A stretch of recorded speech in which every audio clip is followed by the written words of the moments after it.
Normalmente, cuando prestamos atención a uno de estos típicos programas de televisión, ya sabes, esos donde dos desconocidos se sientan a cenar para encontrar pareja, siempre ha existido una expectativa de absoluta simplicidad. Claro, una ecuación muy básica, ¿no? Eso es. Alguien se sienta y dice, bueno, algo como, me llamo Alejandro, soy informático y los fines de semana me gusta ir a la montaña. Sí, sí. Y la persona de enfrente sonríe, asiente y ya está. Justo. El terreno está preparado.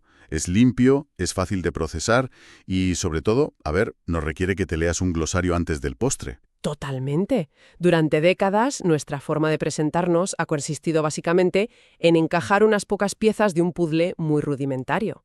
Porque a nuestra mente, digamos, le encanta lo visible. Le encanta categorizar rápido. Efectivamente. Poner las cosas en 2 o 3 cajas mentales para saber a qué atenernos y avanzar. Es un intercambio de trazo grueso. Profesión, aficiones y poco más. Pero bueno, la cosa es que, si observamos las presentaciones actuales en estos mismos formatos televisivos, o mismamente en los perfiles de cualquier aplicación de citas de hoy en día, de pronto ese puzzle básico salta por los aires. Ya, es un mundo completamente distinto. Madre mía, ya lo creo. De la noche a la mañana, una simple presentación de 5 segundos suena como si alguien estuviera recitando no sé, un complejo catálogo académico de diversidad sociológica. Es un cambio cultural gigantesco, desde luego. Totalmente. O sea, la mesa de la cena se convierte en unas aguas bastante turbias y muy profundas de categorización humana. Y bueno, precisamente ahí es donde nos vamos a sumergir en nuestra inmersión a fondo de hoy. Me parece un tema fascinante para quienes nos escuchan. Es que tenemos sobre la mesa unos apuntes sumamente interesantes. Son unos fragmentos extraídos de un texto titulado Excentricidades del mundo woke, la moda del etiquetado. Un título que ya, promete debate. Ya. Y lo fascinante de este documento no es simplemente que haga una lista de palabras nuevas, que también, sino que dibuja un mapa completo de este fenómeno. Y al mismo tiempo plantea una crítica filosófica bastante punzante sobre lo que toda esta hipercategorización le está haciendo realmente a la sociedad. Claro, es que es un documento que nos obliga a mirar bajo el capó. Porque, a ver, es muy fácil perderse en la sopa de letras, pero el autor intenta estructurar el caos. Exacto. E intenta que entendamos de dónde viene esta necesidad casi compulsiva de ponerle nombre a cada pequeño matiz de la experiencia humana. Justo. Y antes de arrancar con todo esto, creo que es importante hacer una pequeña aclaración sobre nuestra postura, para la gente que nos acompaña hoy. Sí, fundamental. Al tratar un texto que aborda debates sociales tan vivos, o sea, tan a flor de piel, nuestro trabajo aquí no es tomar partido. No vamos a levantar ninguna bandera ni a criticar ideologías de un lado o del otro. Para nada. Queremos hacer de guías, puramente. Eso es. Vamos a coger el mapa que nos proporciona el autor. Vamos a intentar entender por qué existen estas etiquetas, qué mecanismos psicológicos las impulsan, y luego ya analizaremos esa crítica final que lanza el texto. Así que vale, vamos a desgranar esto. Venga, ¿por dónde empezamos? Alguien necesita 5 adjetivos diferentes para presentarse en una cita. Primero hay que entender la raíz académica de todo esto. El texto apunta a un concepto fundacional, que es la interseccionalidad. Exacto.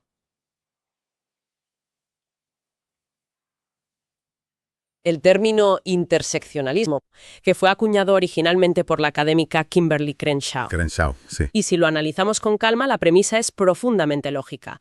Lo que postula este marco analítico es que los factores que componen la identidad de un individuo jamás operan en el vacío. O sea, no son compartimentos estancos. Efectivamente, no están separados. Hablamos de factores como, no sé, la clase social, la etnia, el género. Esos mismos, sí. A ver, históricamente la sociología solía mirar estos elementos por separado. Se analizaba, por ejemplo, el machismo por un lado o el racismo por otro, como si no se tocaran. Ya. Superponen, chocan, se mezclan y fruto de esa interacción constante generan experiencias vitales de opresión o de privilegio que son únicas y totalmente nuevas para cada persona. Fíjate, me viene a la mente una analogía que creo que funciona muy bien para que quienes nos escuchan puedan visualizar esto. A ver, cuéntame. Pensemos en una receta de repostería compleja. Si queremos hacer un pastel, necesitamos harina, azúcar, mantequilla, sal. Vale, te sigo. Si analizamos los ingredientes por separado, a ver, la sal es salada y el azúcar es dulce. Tienen sus propiedades aisladas. Pero cuando probamos el pastel ya horneado, no saboreamos los ingredientes de forma secuencial, en plan, ahora la sal, ahora la harina. Claro, claro, el calor del horno transforma toda la mezcla. Exacto. La interacción de esos ingredientes crea un sabor final que es indivisible. Es completamente diferente a la suma de sus partes por separado. Me gusta mucho esa metáfora. Pues trasladando esto a lo que hablábamos, el texto sugiere que la experiencia social de alguien no es solo ser mujer más pertenecer a la clase trabajadora. Sí, como una simple suma matemática. Eso es. Esa combinación crea una realidad sociológica propia. Un sabor de pastel único, digamos. Y si conectamos esa idea del pastel con el panorama general de nuestra sociedad hiperconectada, pues empezamos a entender el porqué de esta tremenda explosión de etiquetas. Claro, ahí está el vínculo. Piensa que cuando la academia reconoce que cada combinación de ingredientes identitarios genera una experiencia vital sin precedentes, automáticamente se despierta un impulso humano fundamental. El de agruparse, el de nombrar, la necesidad de nombrar las cosas para validar que realmente existen. En la era de Internet, encontrar a otras personas que tienen exactamente tu misma receta requiere tener una palabra clave. Una palabra para buscar en Google o en redes sociales. Justo. Si no tienes la etiqueta, no puedes teclearla para encontrar a tu comunidad. Ahí está la clave de todo. El lenguaje como una herramienta de búsqueda para encontrar a tu tribu. Ahora bien, el texto señala que, en medio de toda esa búsqueda, se ha generado una tremenda confusión a nivel público. Mezclamos conceptos constantemente. Totalmente, es un lío de términos. Por eso, el autor divide esta amalgama, todo este catálogo, en dos grandes hemisferios para intentar poner orden. Por un lado, la atracción. Y por otro, la identidad propia. Es una distinción absolutamente crítica. De hecho, podríamos verlo como la diferencia entre una brújula y el cerebro, mismo digamos. ¿Vale? Y la identidad de género sería el cerebro. Es la comprensión interna de quién es uno mismo, independientemente de hacia dónde mire. Perfecto. Brújula y cerebro. Pues empecemos por la brújula. El documento repasa primero las orientaciones clásicas, las que todo el mundo conoce. Heterosexualidad, homosexualidad y bisexualidad. Sí, la base de la que partimos todos. Pero rápidamente se adentra en lo que denomina el catálogo ampliado. Y madre mía, aquí el nivel de detalle se vuelve milimétrico. Se menciona, por ejemplo, la pansexualidad y la omnisexualidad. Dos términos que confunden a mucha gente. A mí el primero. A ver, freno un momento aquí porque siempre he tenido esta duda. Dime, Si la pansexualidad es sentir atracción independientemente del género de la otra persona, y la omnisexualidad también incluye a todos los géneros, no sé, ¿no estamos usando dos palabras distintas para exactamente lo mismo? esa es la pregunta del millón, la verdad. Y es un ejemplo perfecto de esta hipercategorización que denuncia el texto. ¿Ya? La diferencia, según quienes utilizan estos términos para definirse, radica en un pequeño matiz de la percepción. Quien se define como pansexual suele describir una especie de, digamos, ceguera de género. O sea, que el género no lo ven. Exacto. El género de la otra persona no juega absolutamente ningún papel en su atracción. Sin embargo, la persona omnisexual sí percibe y sí reconoce el género del otro. Ah, vale. E incluso puede tener ciertas preferencias, pero siente atracción hacia todos los espectros posibles. Es decir, es una diferencia de enfoque interno, psicológico, no tanto de resultado práctico. Madre mía. Es afinar muchísimo, ¿eh? Sí, es una precisión microscópica. Pero es que el texto no se queda solo en hacia quién apunta la brújula, sino en cómo funciona el magnetismo de esa brújula en sí misma. Claro, la intensidad. Eso es. Habla de personas asexuales que experimentan poca o nula atracción sexual, y luego introduce términos como la demisexualidad.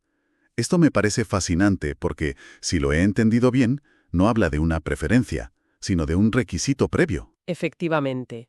La demisexualidad implica que la atracción física es literalmente imposible a menos que exista un vínculo emocional profundo y previo. O sea, no es que elijan esperar. No, no es que prefieran conocer a alguien antes de intimar por una cuestión de valores. Es que el mecanismo biológico del deseo sexual no se activa sin esa conexión emocional. Ya veo. Y de nuevo, volvemos a la necesidad de nombrar que comentábamos antes. Antes, alguien con esta condición podía sentirse roto o un bicho raro en medio de una cultura de citas rápidas de Tinder. Claro, pensarían que algo falla. Justo. La etiqueta demisexual proporciona una explicación médica o psicológica y, por tanto, un alivio tremendo. Entendido. Y fíjate, la lista de la brújula sigue. El texto habla también de grisexualidad, que sería experimentar atracción solo de forma muy ocasional. Sí, en una zona gris. También menciona la sapiosexualidad, donde la atracción se despierta puramente por la inteligencia del otro. Y luego, términos como androsexual o ginosexual. Que se refieren a sentir atracción hacia la masculinidad o la feminidad, pero independientemente de cuál sea el sexo biológico de la persona que lo expresa. Exacto. Vale, tenemos la brújula súper calibrada. Pero si dejamos de mirar hacia afuera y miramos hacia adentro, pasamos al segundo bloque del texto, las identidades de género, el cerebro como tú decías. Aquí entramos en un terreno aún más complejo. Sí, porque pasamos de lo tradicional, cis, género y transgénero, a un universo que rompe completamente con la idea de que solo existen dos cajas, la de hombre y la de mujer. Totalmente. El documento detalla conceptos como el no binarismo, el agénero, el bigénero, el pangénero, y también menciona el término paraguas queer para englobar, digamos, todo lo que desafía la norma establecida. E incluye términos biológicos también, como intersexual, ¿no? Sí, lo abarca todo. También menciona identidades que son dinámicas, ¿Dinámicas en qué sentido? como el género fluido o el demigénero, donde la identidad propia no es una fotografía fija que tomas una vez en la vida, sino que transita o fluctúa a lo largo del tiempo. O el neutroís, que busca una neutralidad absoluta. Vale, pero aquí hay un punto en los apuntes que me hace levantar una ceja, te lo confieso. A ver, Se menciona el xenogénero. El autor lo describe como identidades que están basadas en conceptos completamente abstractos. A veces relacionando el género con, no sé, elementos de la naturaleza, símbolos, animales o sensaciones. sí, es un concepto que se aleja por completo de lo masculino o lo femenino. Y aquí sí que me surge un conflicto real con la utilidad práctica del lenguaje. O sea, si empezamos a definir nuestra identidad interna basándonos en metáforas o conceptos así de abstractos, ¿no estamos estirando la cuerda de la comunicación hasta romperla? Es una duda muy válida. Es que si el objetivo principal del lenguaje es que nos entendamos en sociedad, ¿qué pasa cuando la etiqueta es tan extremadamente subjetiva que nadie fuera de tu cabeza puede comprenderla realmente? Es un riesgo comunicativo evidente. Y fíjate que el texto incide mucho en esta fricción. Cuando la especificidad llega a niveles tan microscópicos o tan abstractos, la etiqueta deja de ser un puente para conectar con los demás. Se convierte en un muro. Justo, corre el peligro de convertirse en un muro. Se crea una burbuja lingüística muy cerrada. Ya.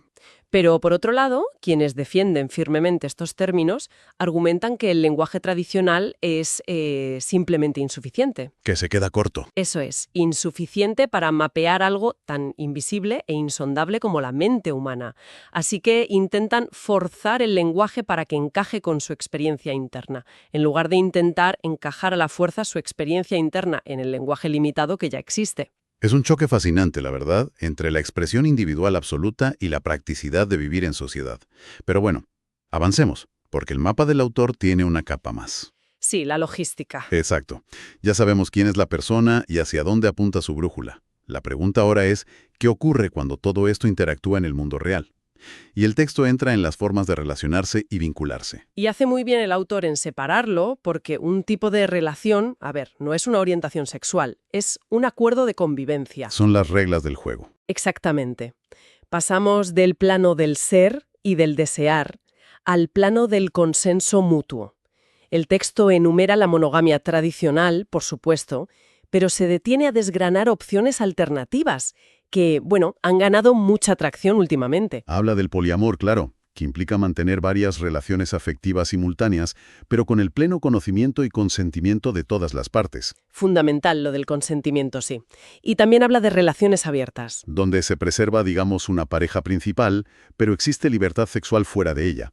O el mundo swinger, que está más enfocado al intercambio puramente recreativo. Sí, modalidades hay muchas. Aunque fíjate, el término que más me atrapa de esta sección es la anarquía relacional. Te juro que suena a que todo vale, a que es un caos absoluto de gente haciendo lo que quiere, pero al leer la definición resulta ser algo mucho más estructurado. Ya, el nombre es provocador, sin duda alguna. Parece que va a ser un descontrol. Totalmente. Pero la anarquía relacional no aboga por el caos. Su principio fundamental es la eliminación de las jerarquías que la sociedad impone por defecto. Es decir, rechazar de base la idea de que una pareja romántica tiene que estar siempre, sistemáticamente, un escalón por encima de, no sé, un amigo íntimo de toda la vida, ¿no? Exactamente eso. Propone que cada vínculo se construya a medida, negociando qué se comparte con cada persona, sin asumir que el amor romántico tiene que tener el monopolio de la convivencia, de las finanzas o de la prioridad emocional. Es un cambio de paradigma brutal. Y bueno, hablando de romanticismo, aquí llegamos a lo que personalmente considero el concepto más revelador de todo este documento. ¿Cuál dirías que es? Pues que el autor señala que es de una importancia vital separar la orientación sexual de lo que él llama la orientación romántica. Y esto, propone algo que choca de frente con siglos de literatura y cultura. Nos dice que el deseo físico y el deseo afectivo no siempre viajan en el mismo tren. Es un punto de inflexión. Históricamente, hemos dado por sentado que si sientes atracción física por alguien, esa es automáticamente la misma persona de la que te puedes enamorar. Se asumía como un paquete indivisible. Justo. Pero la desvinculación de estos dos conceptos, separar lo sexual de lo romántico, ayuda a entender realidades que antes eran incomprensibles, como ser aromántico, heteroromántico, panromántico o demirromántico. Vamos a usar otra analogía visual para que esto quede cristalino para nuestra audiencia. Venga, otra más. Pensemos en el sistema de relaciones humanas como si fuera un coche. ¿Vale? Por un lado tenemos el motor que genera la fuerza de tracción. Esa sería la libido, el deseo puramente sexual. Y por otro lado tenemos el volante, que es lo que dicta la dirección emocional que toma el corazón. Entiendo. Lo que este inmenso catálogo nos está revelando es que el motor y el volante tienen circuitos que pueden ser completamente independientes el uno del otro. Es una forma muy gráfica de verlo, la verdad. Y de hecho, el documento pone un ejemplo muy concreto sobre esto.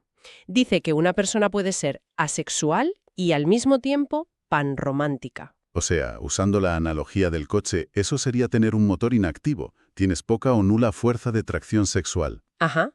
Pero a la vez, posees un volante que gira en todas direcciones. Tienes la inmensa capacidad de enamorarte profundamente de cualquier ser humano sin importar su género. Exacto. Si lo pensamos bien, proporcionar esta estructura léxica, estas palabras, a alguien que vive esa realidad debe ser como, como encenderle la luz después de llevar años a oscuras. Totalmente. Imagina la frustración de intentar encajar en el modelo tradicional cuando tu motor y tu volante funcionan con manuales de instrucciones completamente diferentes. Un infierno. Sin estas palabras, la comunicación con una pareja potencial sería un campo de minas absoluto. Y ya te digo. Y bueno, tras desplegar toda esta inmensa y meticulosa taxonomía descriptiva que hemos visto, ocurre algo muy interesante en el texto. Sí, hay un giro claro. El autor da un paso atrás. Observa este inmenso edificio que hemos construido, con cientos de definiciones, de cajones, subcajones, y la narrativa cambia por completo. Pasa de hacer sociología a hacer una crítica filosófica. Y una crítica dura. Sí. Se pregunta, en voz alta, cuál es el impacto real a largo plazo de esta fiebre moderna por etiquetarlo absolutamente todo. Aquí es verdaderamente donde reside la tesis fuerte del documento. El autor señala una paradoja que le resulta, en sus propias palabras, chocante. A ver. Observa que gran parte de esta hipercategorización está siendo impulsada precisamente por movimientos e ideologías que nacieron en su día para liberar al individuo. Para quitarle las ataduras de la sociedad tradicional. Efectivamente. Y sin embargo, la herramienta que están utilizando ahora para esa supuesta liberación es, paradójicamente, la creación incesante de nuevas reglas y de definiciones estrictas. Es una reflexión que merece que nos detengamos un momento, la verdad. Lo que plantea es que la verdadera libertad, en su forma más pura, más profunda, consiste precisamente en el acto de no etiquetar a nadie. De dejar las etiquetas fuera. Eso es.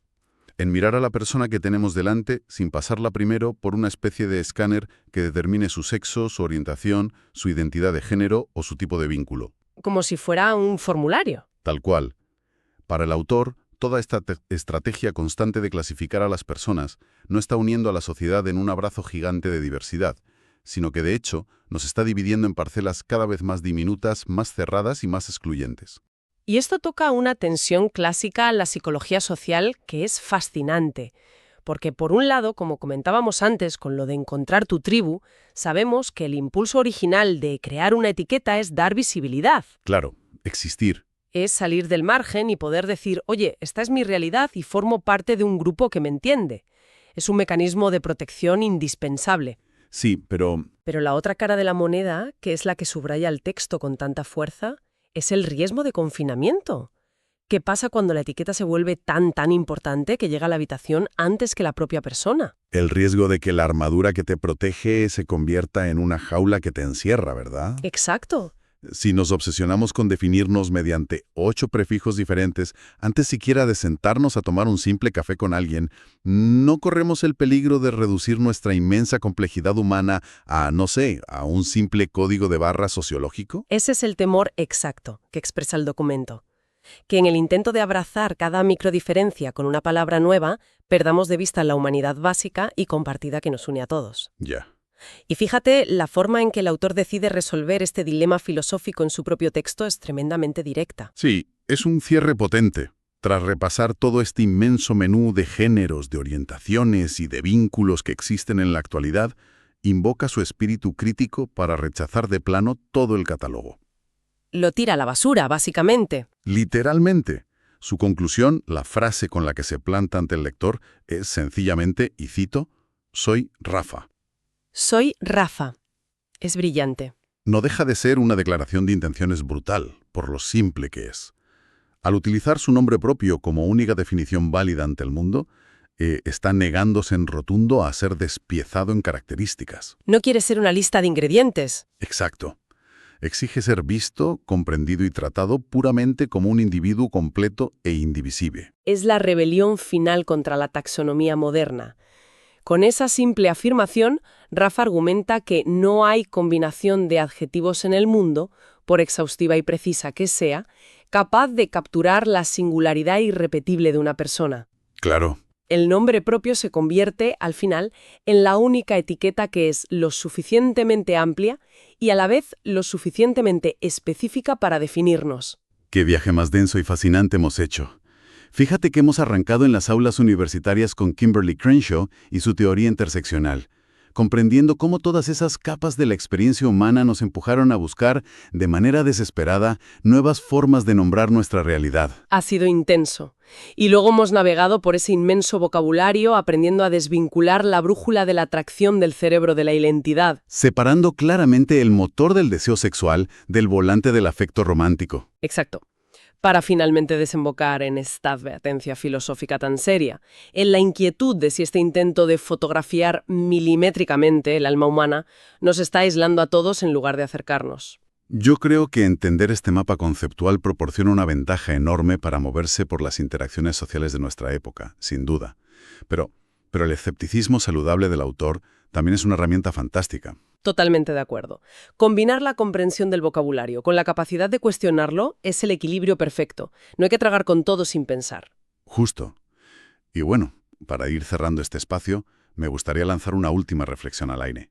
Un pensamiento para quienes nos escuchan que estira un poco la premisa del texto hasta su límite más lógico. A ver, sorpréndeme. Si como sociedad continuamos inmersos en esta dinámica de fragmentar la identidad, o sea, si seguimos creando microetiquetas, cada vez más precisas, más estrechas y más específicas, con el objetivo, a mi modo de ver, casi inalcanzable, de capturar el 100% de la singularidad exacta de cada individuo, Sí, si seguimos dividiendo y dividiendo. pues llegará un punto, matemáticamente inevitable, en el que terminen existiendo tantas etiquetas distintas como seres humanos caminan sobre el planeta. Ostras. Claro, porque si llegamos a tener 8.000 millones de etiquetas diferentes, el círculo se habría cerrado por completo. Volveríamos al principio. Volveríamos exactamente a la mesa de aquella cita a ciegas de la que hablábamos al arrancar. Un punto donde, después de tanta vuelta, de tantísima complejidad y tantísimo vocabulario sociológico nuevo, la única etiqueta en el mundo que realmente posea la precisión necesaria para definir a alguien sin equivocarse, sea, simple y llanamente, su propio nombre. Qué paradoja más maravillosa, la verdad. Escapar del nombre para buscar a toda costa una definición técnica perfecta, solo para terminar descubriendo que la definición perfecta siempre, siempre fue el nombre. Una idea para darle muchísimas vueltas. Pero bueno, lo vamos a dejar aquí por hoy. Muchísimas gracias por acompañarnos en esta inmersión profunda y hasta la próxima. Hasta la próxima.